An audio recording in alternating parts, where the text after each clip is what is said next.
A advertência de Jesus em Mateus capítulo 20, versículos 25 a 28, foi clara e direta. Os governantes dos povos dominam sobre eles, e os que são grandes exercem autoridade sobre eles.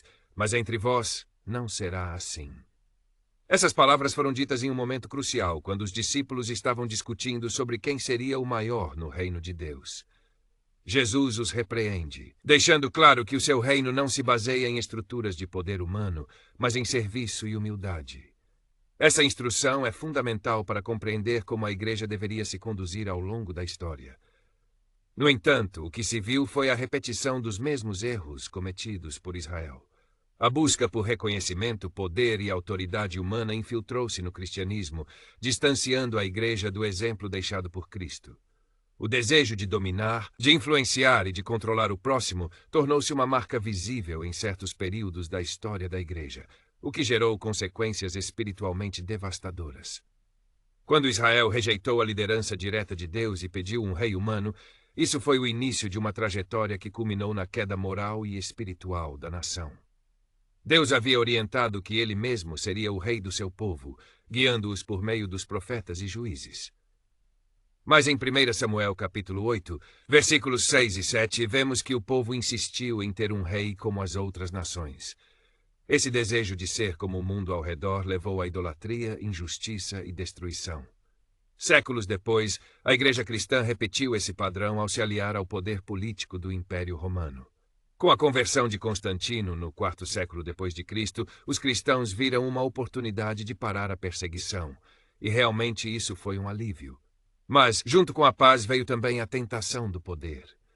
A partir do momento em que o imperador começou a influenciar nas decisões eclesiásticas, a essência do evangelho foi sendo lentamente sufocada. O que deveria ser um movimento baseado em amor, serviço e fé, passou a se parecer mais com uma estrutura de dominação.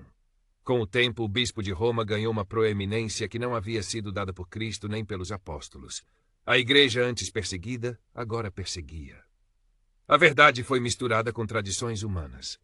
O evangelho simples e transformador foi sendo substituído por rituais vazios e dogmas políticos. O mesmo erro de Israel se repetia. Líderes religiosos usavam sua posição para buscar poder, riqueza e influência, ao invés de promoverem a justiça, a misericórdia e a humildade. O casamento entre igreja e Estado gerou um sistema corrompido, em que a fé verdadeira foi sufocada. Muitos crentes fiéis, que não se dobraram às exigências desse sistema, foram perseguidos e mortos. Eles não eram inimigos de Cristo, mas sim de um sistema que havia se desviado da verdade. A história mostra que quando a fé é usada como ferramenta de poder, ela deixa de refletir o caráter de Deus e passa a refletir a ambição humana. Em nossos dias, as tentações não mudaram.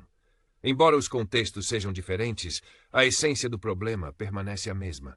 Vivemos em uma sociedade onde a fé, muitas vezes, é explorada como um meio de obter vantagem, status ou influência. Igrejas podem se tornar empresas, líderes podem buscar fama e o evangelho pode ser transformado em produto. O perigo de misturar fé com ambição continua atual. Quando a igreja busca se aproximar demais do poder político, ela corre o risco de comprometer sua mensagem. Em vez de ser a consciência moral da sociedade, ela se torna cúmplice de sistemas opressores.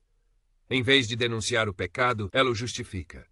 E assim como Israel perdeu sua identidade ao se tornar como as outras nações, a igreja também perde seu propósito quando busca se moldar ao mundo em vez de ser transformadora. O chamado de Cristo ainda ecoa: entre vós não será assim. É um apelo à fidelidade, à humildade e à entrega verdadeira. A fé não deve ser usada para dominar, mas para servir.